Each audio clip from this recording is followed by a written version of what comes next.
Ikaw ba ang team leader? Anong kalokohan na ginagawa nyo? Tawagan mo ang LTO. Brother, LTO. LTO.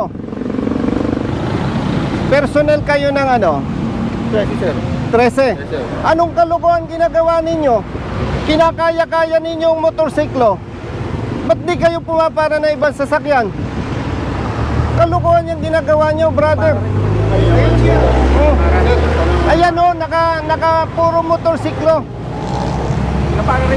Hindi nga, nakita ko nga eh. Kaya nga bumalik ako eh. Huwag ganon. Bakit kayang-kaya nyong hulihin ng motorsiklo? Yung ibang sasakyan hindi. Manghuhula ba kayo para yung ibang sasakyan walang violation? Hindi, nakikita ko naman eh, brother eh. Yan o, puro motorcycle riders. Sir. Ako po yung chief sir. Ito po yung... Hindi nga eh. Opo. Kita ko nga. O sige, may isang four wheel. Pero ano yung mga nakatambak?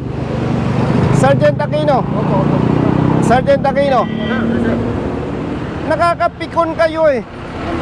Masyado ninyong kinakaya-kayang mga riders eh.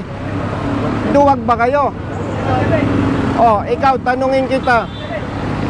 Gusto mo ba sabihin ang kriminal sa hanay lang ng riders? Hindi sir.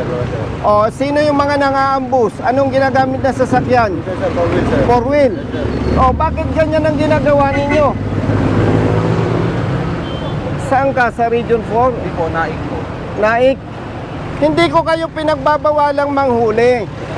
Hindi ko kayo pinagbabawalang manita. Kasi law enforcement. Pero nakakabwisit yung ginagawa ninyo. Riders lang kinakaya-kaya nyo.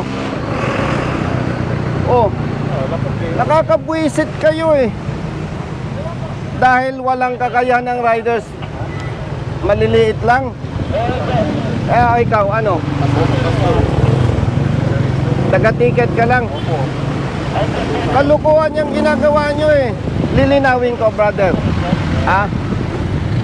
Hindi ko pinagtatanggol ang riders na may violation. Ha? Ang ikinakabwisit ko, kinakaya-kaya nyo ang riders. Ba't di kayo makapamara ng naka-four wheel? Lalo na kung tinted, takot kayo. Brother, huwag ganun. Diskriminasyon yan eh. Malaking kalokohan yan. Nakakapanginig kayo ng laman eh. Kalokohan yan, oh. Iyo, come here. Ngayon, papara ka ng jeep. Papara ka ng jeep dahil nasabon ko kayo. Palisin yung jeep na yan. Ba't nyo pinara? Dahil kino-question ko kayo. Ha, brother? Ako, hindi ako personal na nagagalit sa'yo. Nagagalit ako sa sistemang ginagawa nyo. Nakakapanginig kayo ng laman, ah. Oh. Salita ka. Go. Tinatawagan na sir.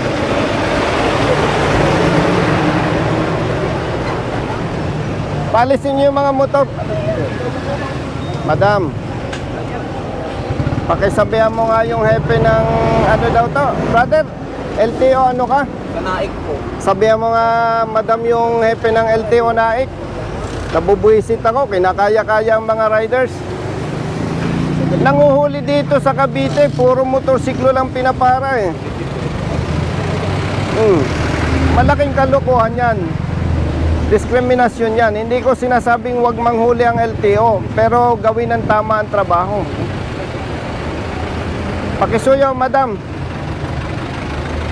Nakakapanginig ng laman tong mga to eh. Pasuyo, thank you. Umalis na kayo, katukuhan nyo. Palisin nyo yung mga motorsiklo.